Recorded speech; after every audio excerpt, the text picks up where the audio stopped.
Oh man, what's up, Dragon Brood? This is a fun time. We just got opened a whole bunch of packs. We just opened a whole bunch of packs. I can't even speak. I'm so excited. But we just opened a whole bunch of packs of Adventures in the Forgotten Realms.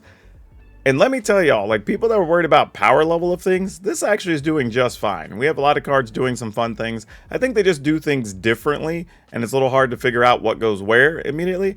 Also, I think it's the fact that we came off of like Modern Horizons 2 where everything was absurd, so anything compared to that's probably going to look pretty silly. But that being said, that's not what you're here for. You're here for Decklist. You're here for cool gameplay. Well, I do have some different decks we're going to be rolling out over the next few days because we played a lot of games of Magic this morning. And y'all, I think they finally did it. I know people have been asking for it for a while. Everyone kept saying, is it possible? We might actually have a tribal goblin deck that works. Now, let me start by saying this. My initial thought was like, we're still not there yet on goblins. But then when I thought about it some more, the thing was, we really should be splashing white, not just trying to do mono red. And I think that's where the flaw in the logic was. And then I had somebody stroll into my stream yesterday saying somebody else was trying it and they were also thinking red white. So obviously the mindset was the right direction to go. And then we played games and it was pretty good. It was pretty good. So I think y'all are going to enjoy this video. I think it's going to be a lot of fun. It's going to be very different. So for those of you that are excited to see it, let's go get right into this Boros Goblin deck. Words I did not think I'd be saying today.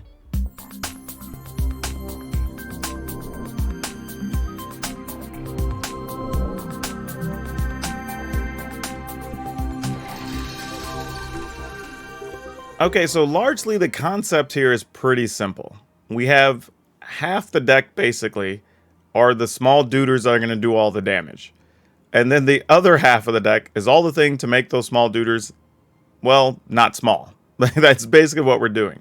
So hopefully after turn 3 or 4, all your creatures are going to be 3s or two, at least 2 power, but if not 3 power. And then you can try to close the game pretty quick. Now, I will say when you see this list, be aware we are not playing hardly any removal or anything. Like, we are relying on our creatures to get 99% of the work done. And it's just going to have to be what it is because that's the style of deck we're playing. So starting top, we are playing Fireblade Charger. You've probably seen this in a lot of other decks. Previously, Mono Red, some Winota list, even Warrior list, obviously. Even Equipment decks, obviously, gets a bonus for that as well. But really, when you can get this creature to a 3 or 4 power, like that also becomes just a game ender, right? Because it's going to be hard to block. If they do block it and it dies, it just goes straight to the opponent's face. So this is really a quality small creature here. And if you notice, we also have another creature that when it dies, gets to deal 1 to anything. Now, obviously, 1 is not going to be as big as anything the Charger gets to do, but it is additional damage. And that's kind of deck that when you're kind of nicking your opponent, coming through, forcing them to have to deal with your other creatures that are pumping your stuff, every little point of damage can end up mattering. And then this is from the new set from Forgotten Realms, but Goblin Javelineer. This ability looks kind of inconspicuous in a lot of ways. We just have a 1/1 for 1 with haste. When it attacks, or if it's blocked, it deals 1 damage to target blocking creature. So it basically is almost like a 2 power attacker when it gets blocked. However, you can take down 1 toughness things. So that kind of forces your opponent into some weird situations where they want to block with something smaller, but they can't and try to kill your creature, but they also don't want to give up a 2 toughness thing. So sometimes he just gets through. And then even better, when it's a 3 power or 4 power, it's like, okay, well now you can take down a 5 toughness thing. You know, I believe in one game I had a 4 power one. Is that cool? I'll run it into your Lovestruck Beast. You know, that's fine too. And it has haste. So haste, and you're going to be able to get those bonuses. Really nice here. Now, for the first time, I'm actually getting to play. No, maybe this is the second deck I think I played with Weaselback Redcap. So as it's on its way toward the back end of Standard to get out of rotation, I actually finally found a spot for it because randomly it's a Goblin. But it does pump itself to a 3 power, even for just 2 mana, and that's pretty big. And it's a good mana sink late in the game, and we're going to have a couple of those in this deck. Then we have Rally in the ranks. This is one of the reasons we're playing white, because you can just call Goblins and give everything a bonus. So if you have more things pumping more things, that's not a bad thing. Though, altogether, that's a lot of things. Anyway, Battle Cry Goblin. This is another one from the new set that I think people slept on a little bit. And I think the problem with this card is people read this as pay 1 and a red, Creatures you control get +1/+0 until end of turn. Full stop. But the reality is you can pump this multiple times. Matter of fact, I think I misplayed this earlier because it also has the ability to give stuff haste, and I didn't attack with a thing when I could have. So multiple things that this card's doing, and it's really good. And then if you just attack with 6 or more, which we get to do a lot in this deck, you're getting an additional attacker on top of it that's also coming in with the bonuses. So rarely are you making a 1/1, you know, because you have 3, 4, 5 other things in the deck that are pumping stuff. A lot of times you're making a 2-power, 3-power creature. Or you can attack first, then it comes into play, and then you activate this, and then you're also pumping the power of that new thing.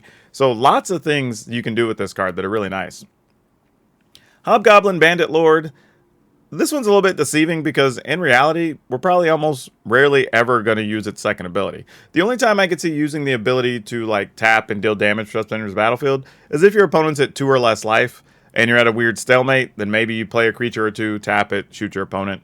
You know, maybe get a blocker out of the way. If you desperately need to kill like a, I don't know, Edgewall Innkeeper, something like that, like maybe, you know, I could see that being a thing. Maybe need to kill like a Brazen Borrower or a Elite Spellbinder, you know, something with 1 or 2 toughness, like sure, maybe, but most of the time you're just playing it as a creature to pump all your goblins. Though it does say pump other goblins, doesn't pump itself. But it is a 2/3, so it can hold up in combat pretty well. Then we have a couple of Heraldic Banner, because you can just choose red, and then all your red creatures get an additional +1. Nothing fancy there. Goblin Trashmaster. Now, this is a card that is available on Arena if you're playing best of 1. So, obviously, if you're playing best of 3, you can't play this card. But you could adjust your numbers of Heraldic Banners or whatever, and then find 2 other cards to play instead of the Taskmaster. So, that's totally possible, totally reasonable. But this is a best of 1 setup for this, for sure. Then we have 3 Showdown of the Skalds. I know some people are probably saying, why not 4? Like, sometimes you really just don't have the mana or haven't emptied your hand or whatever.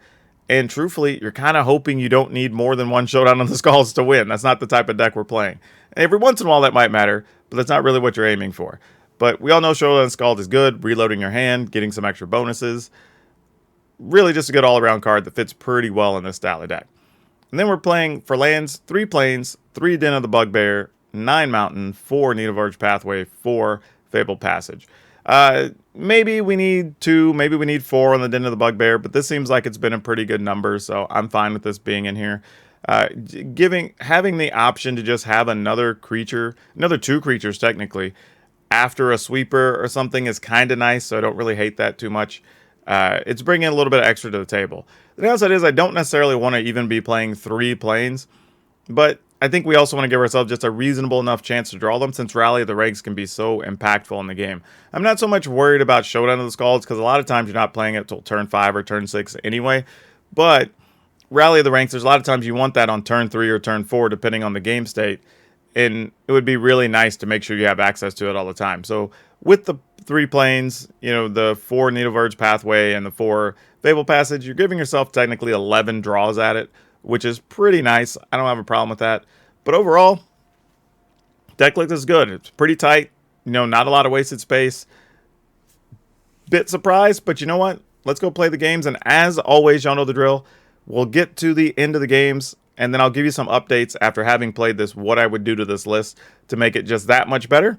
And then there'll be a card spotlight for you as well. Yeah, we'll keep. Why not? Oh no, this is bad.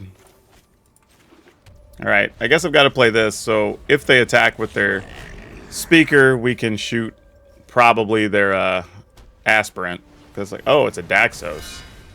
Oh, this is like the worst possible matchup for us then, isn't it? This is definitely not what we want.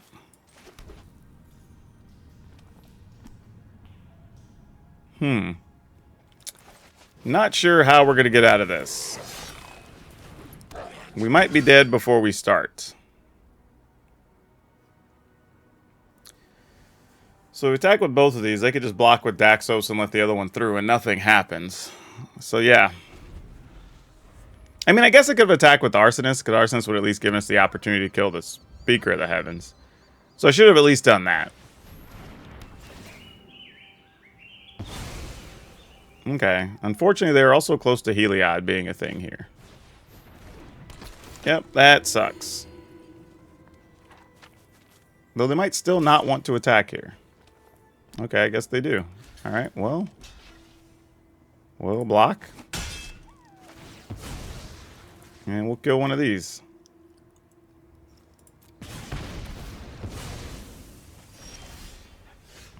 Alright, there's a banner. That doesn't really do a lot here.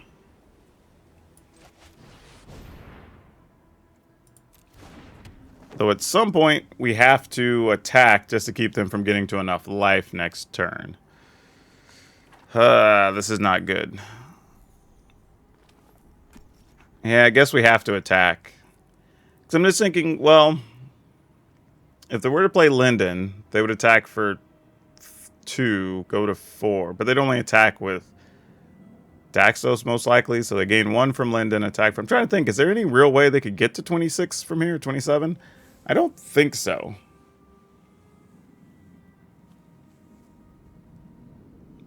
I think we're mostly fine.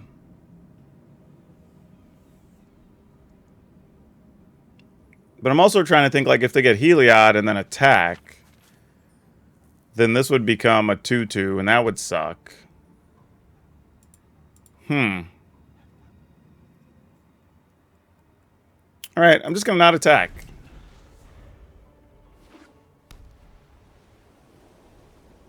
I mean, their hand might not be anything. Okay, there's a Selfless Savior. That's annoying. Oh, and you have a removal card? Oh, that was going to really suck for us. Alright. So, yeah. No blocks. This is going to be tough. Because now they're going to go to 24. Very easily can get to 27 next turn a few different ways now. I was actually thinking I wanted to draw another one of the Arsonists. Actually, would have been the best thing. Because we could have played Trash Master, sack Arsonist to get rid of that. Get a blocker back. Kill thing. Force them to use Selfless Savior. I know that's a weird chain of thought. But that would have been the best thing we could do there. Now, we're just kind of worse off. So I'm not really sure what we're going to do now. Man, it is weird seeing lands with a bunch of text on them. Because they look like non-basic lands. Even though I know they're not. Alright, I guess we gotta.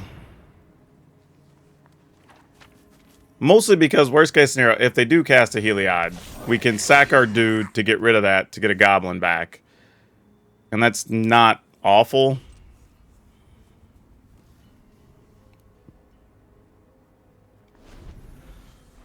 We can also block, sacrifice so they don't gain the life. Glass casket, huh?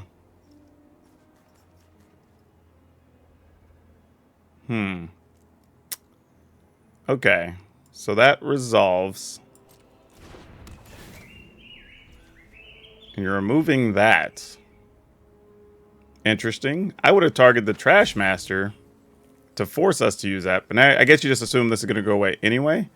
But now we just get to kill that and get the other thing back, right?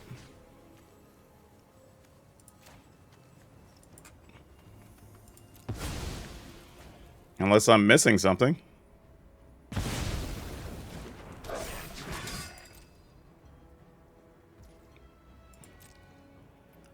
Right, did we stabilize with the opponent at 24? Because, I mean, we are going to have to start attacking. Because if we don't, they're going to gain life from making tokens and all that other stuff. So, that's going to end up being a non-issue. So, now we have to play... Oh, Bandit guy. Hold on. Bandit guy pumps things. We'd also get this. This is more mana efficient, though, considering we're going to try to play Showdown of the Scald soon. So let's just do this. I was thinking I could play Bandit Lord and then still pump the red cap, but, like, that doesn't really do much of what we want. So let's just go ahead and attack with one of the 5/4s. Because if they just want to trade their team, then we'll just trade their team. Like, I'm not worried about that. Maybe even the same thing here, because they could block, protect one, and we just lose a red cap. Yeah, I'm fine with that. Like, even if that goes down, I'm okay. Especially knowing what we have coming. This is a battle to fight against a life gain deck like this. Like, this is tough.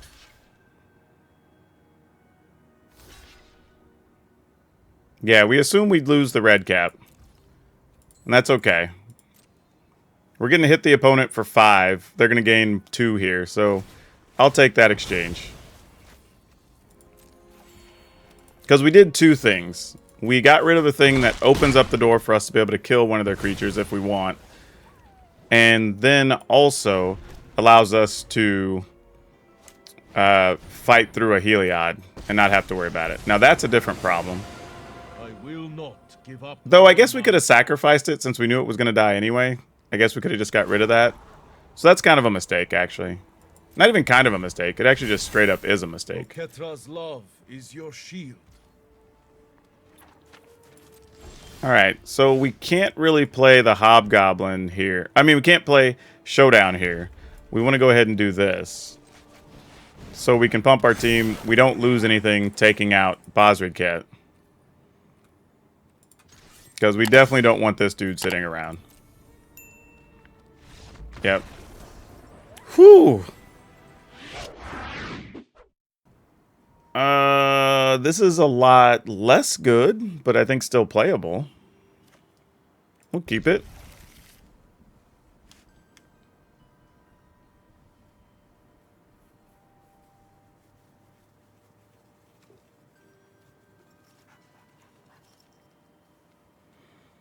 You know, the weird thing about the Battlecry Goblin is you're incentivized to pump before you attack so you can get the bonus, which is kind of interesting. I'm going to go with Red Cap first. Just because we can pump it to a 3, so there's a chance they just won't block with the Ruin Crab. And gives us an opportunity to get more damage in. Don't mind this either. They're basically playing a tap land, so it's going to give us the chance to probably just play a Battlecry Goblin.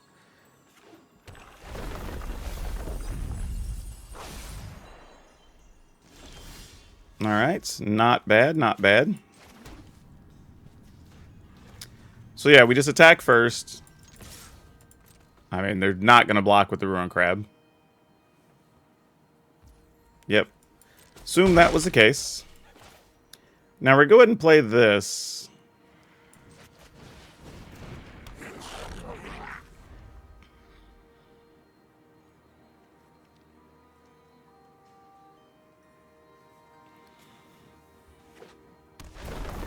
Man, they are going for real on the landfall. Gee, bus. Okay, sure.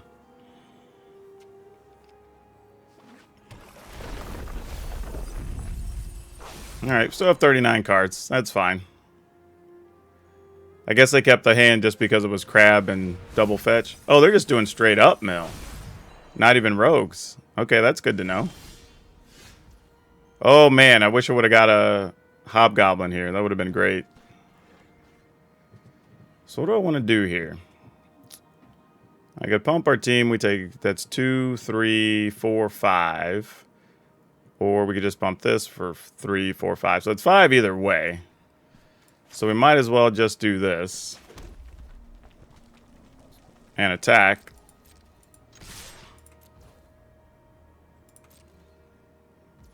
Don't think it matters which of these we pump. So, I mean, just do this.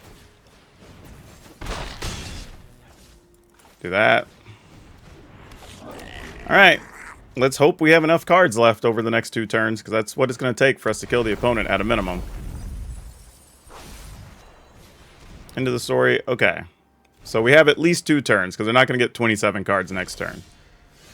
They could sweep the board here, which would be annoying, but we do actually have other pump things, and we have a showdown of the Scalds, so... whatevers.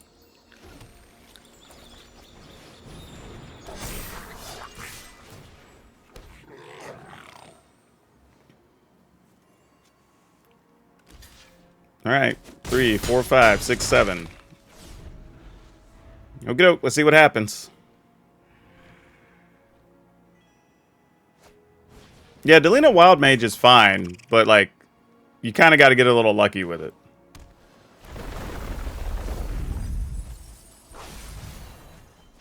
Alright, what else you got for me? We got 19 cards. Are we dead? Oh, that'll do it. 6 left. Guess we're not dead. Yep. I was like, that would have got there. Alright, opponent. What we doing? This could be an ugly fight. With some mono green and us not having real pump spells in hand. Or real, big things in hand. This could be tough. Alright, opponent. Emergent sequence. Oh, they're just going big fast.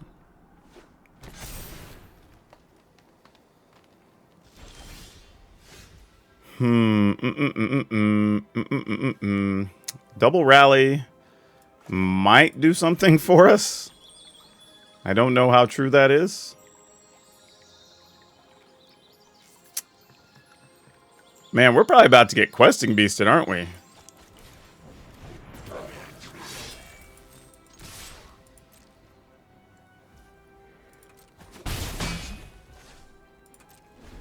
We might be toast already.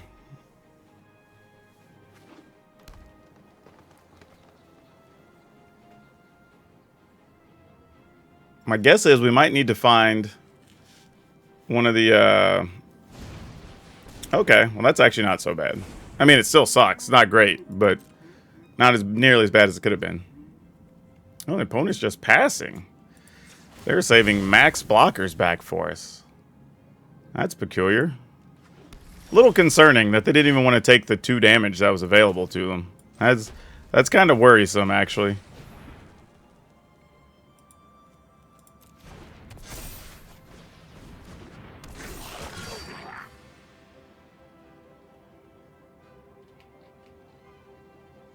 This only deals damage to a thing blocking it. So, I mean, I guess we attack with the Arsonist? I mean, if we don't, we only... Yeah, we guess we don't. No attacks. Because worst case scenario, we can block the Lovestruck Beast once and then kill the 1/1. Okay, well that's going to be a real problem. Alright, let's find a Goblin that we can play next turn and the Rally. That would be nice. Oh, I ran through that guy. Oh, that's unfortunate. Oh, well that's excellent. This was the best Goblin we could draw. Like, no lie, literally the best Goblin we could draw. So now I even get to free roll an attack. Because I can just attack with this. If they block it, great, we'll sack it anyway. If they don't, we were going to sack it, so F it. We still get to kill the 2 things we want to. And they didn't even block. Yeah, alright, cool. Well, we'll target that. We'll sacrifice this. And then we'll shoot the 1/1. So we don't have to worry about Lovestruck Beast coming and getting in our face. So that was nice. We definitely did not hate that. Oh, they had a ram through for a duder.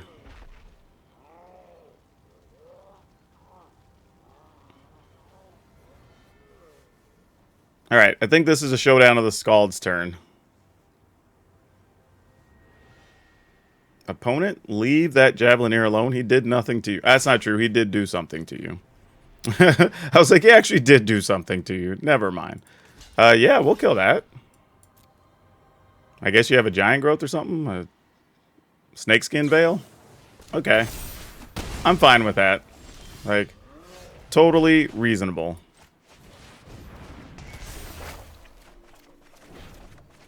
Oh, we did not find a red land there. Oh, gosh.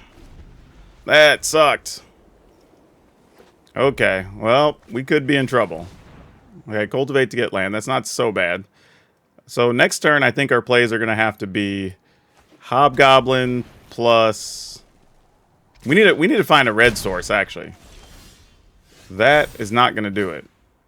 Okay, so we're definitely playing Hobgoblin. Then we're going to play Battlecry Goblin.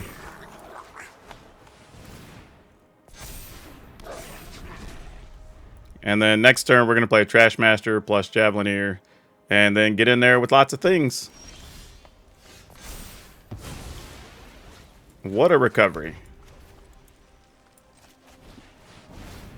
Put the counter there. Do we even just play Javelineer? Yeah, we play Javelineer, so we can go ahead and pump Battlecry Duder. And then we attack. Actually, attack with this too, because if you block with the Lovestruck piece, we get to deal damage to it. So, F it. And we're making a 4/4. So, yeah. Get it!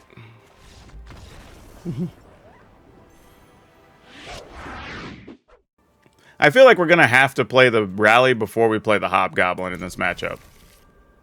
Maybe I'm wrong, though. Oh, this board is sweet.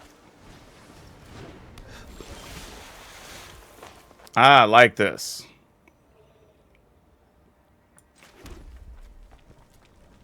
Yeah. We play this first. I dare you to block. Okay. They didn't fall for it.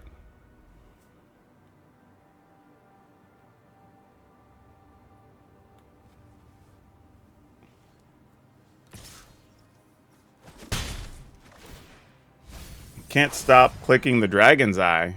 You mean this thing?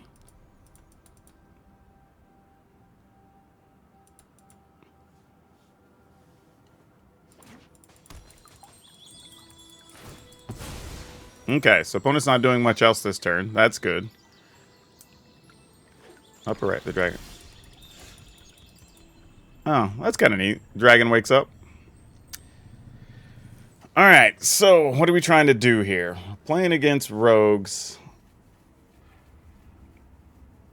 I sort of want to play the rally here, but I don't have any real haste creatures in hand. So I'm going to try to just go wider.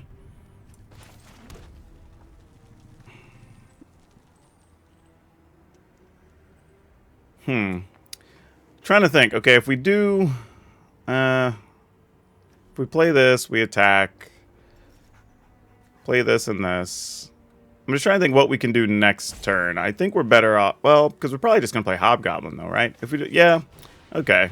Let's just do this.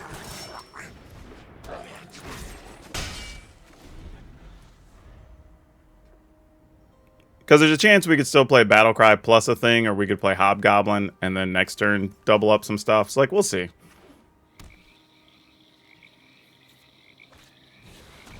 Oh, opponent. That is sad for you. And you're still attacking. I mean, you know, I credit for the chutzpah, as they say, but why? Is my question. Why?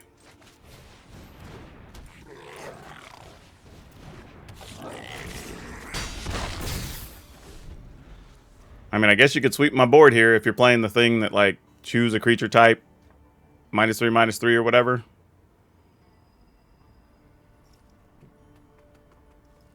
But, I mean, it feels like they kept a hand with a bunch of counters or removal. And now they're going to be in a situation where they have to play those every turn. And they're not going to be advancing the game state for themselves. Because right now, it feels like Battlecry Goblin is the first thing you're probably going to target. I mean, we'll play Rally first. In case they do actually have a counter that's playable here. We probably want them to stop the Rally. Then we can try a Hobgoblin the following turn. Yeah, if you're going to kill anything, it's Battlecry Goblin right now, right? Oh, see, they did have Crippling Fear. And that's why I asked. And I almost didn't play that extra Goblin.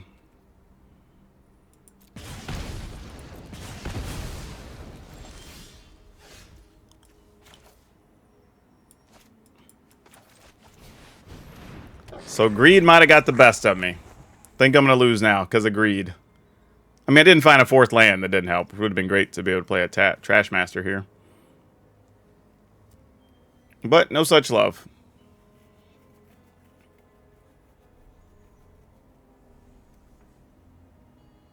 I mean, we can get stuff out of 3/3 range pretty easy, too. So that's also a bit just unfortunate that things fell the way they did.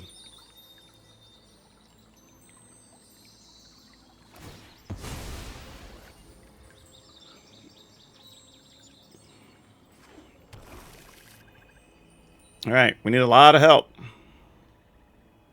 starting with the land.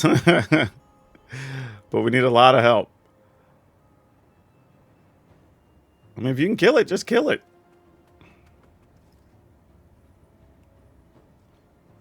All right, they're going to wait and be patient. Fair enough, fair enough. We are going to attack.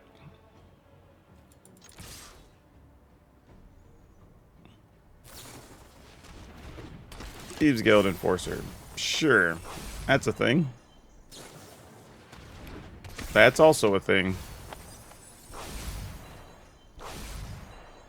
Sadly, being stuck on land in this situation, I'm pretty sure we can't win. I'll still play it out, but I don't think we can win from here. I don't really think this is a thing anymore. But we'll see. Maybe I'm wrong.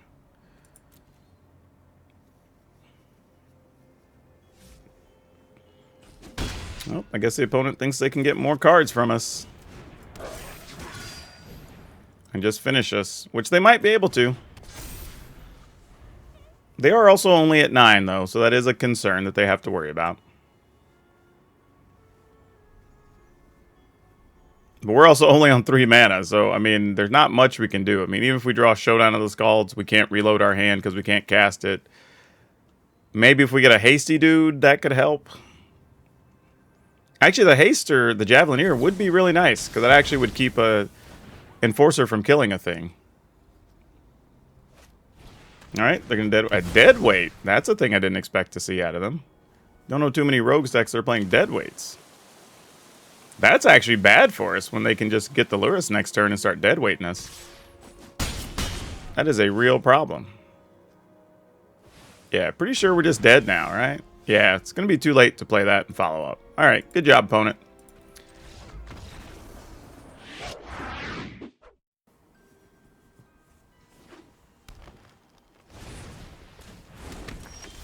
Okay.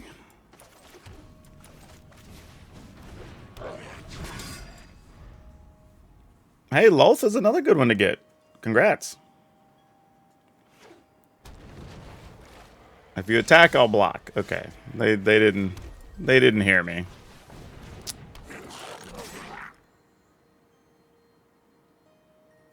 Oh, they're willing to trade. I didn't think they were going to trade. Uh-oh. Why did they feel so confident trading there? Especially when they're not going to play a Lovestruck piece this turn. I have questions. I assume they have answers. Alright.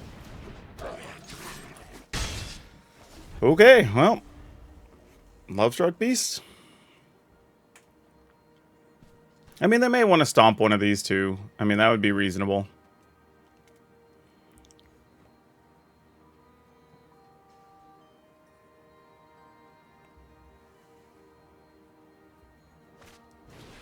Okay, Dragonfire, cool.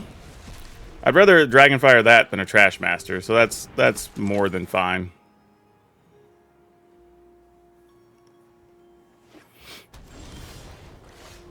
That is not bad. Still don't necessarily want to show them that we have white mana yet, if it's not necessary.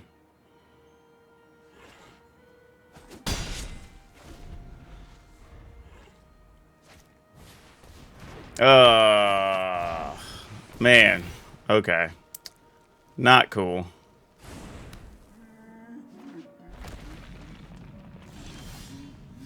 Now we have a real question. Do we attack with both and then pump? Or do we just sit on defense? I actually kind of want to attack with both because if they do block, they're not going to play Great Hinge. So I think that's why. It's weird that they're playing Crawling Barrens too, though. There's a lot of things I don't know what's going on with this list. I'm a little off trying to figure out what's happening here. I mean, we don't greatly care about Great Hinge because we can't sacrifice a Goblin, obviously, to the Trash Master. But if we can avoid it, maybe it's worth it.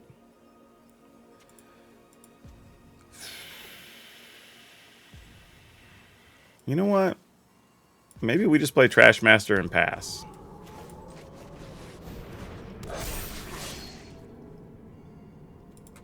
Because even if they do play the Great Hinge, we'll just sacrifice the Warcry Goblin. They'll have 2 or 3 mana, and that's fine. I think that's totally okay. Oh, well, that duder is annoying. I'll tell you that. That's a whole lot of not fun. But I probably will trade for... It's actually a tough one. I don't know if I want to trade for the Trash Master or want to trade for the Warcry Goblin. I think it has to be the Trash Master, though. Because Warcry Goblin at least gives us a chance to get past the Lovestruck Beast. Much as I hate that. I mean, of course, I do that, and then we're probably going to draw something like Rally off of this showdown, and I'm going to feel stupid, but... Okay, we didn't. I don't have to feel as bad. So we'll play Javelineer.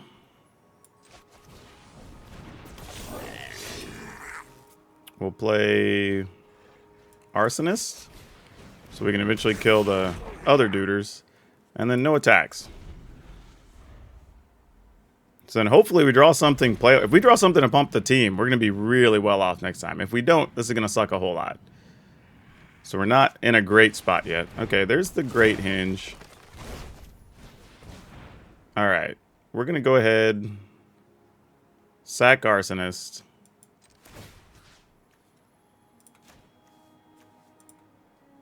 Submit.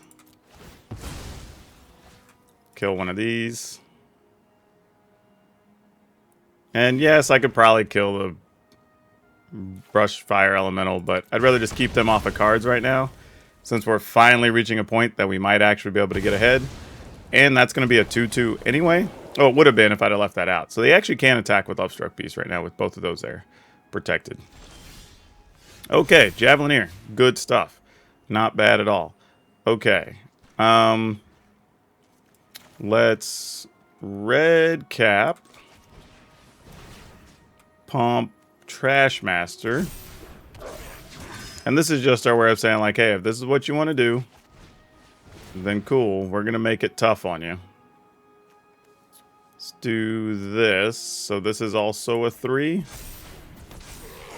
Then we'll play a land. And then we'll attack.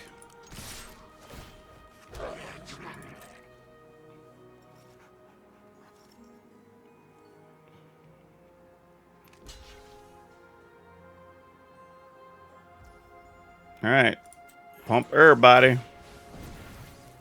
Pump everybody.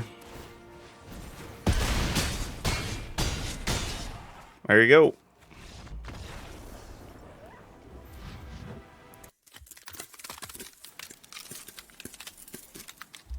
Well, y'all, I told y'all, those were some surprisingly good games. And honestly, I have to say, if you wanted to change anything about this deck, I would actually cut the Heraldic Banners.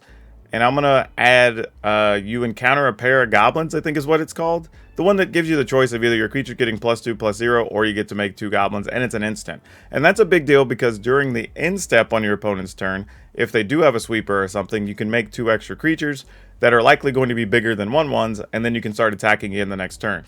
Also, it's just a surprise bonus, right? If you're attacking with 4 or 5 things, let's say 3 of them gets through, maybe 2 of them get through, that's an additional +2. You're getting 6+ damage in at a minimum on that attack step. So I can just end the game as well. Now, I would say if you want to play this in best of 3 and you don't have access to the Trash Master, obviously, you could play some combination of Heraldic Banners and encounter a pair of goblins, and I think that'll actually solve your problems for the most part and still keep you pretty fast and efficient. So there's some things to think about there, but if you were looking for a Goblins deck, I would definitely get this one together and try it out. It's pretty fun. Now, for today's card spotlight, not gonna lie to you, I don't have a lot to say about this card, but Stoneforge Mystic. This card just has been climbing back up lately.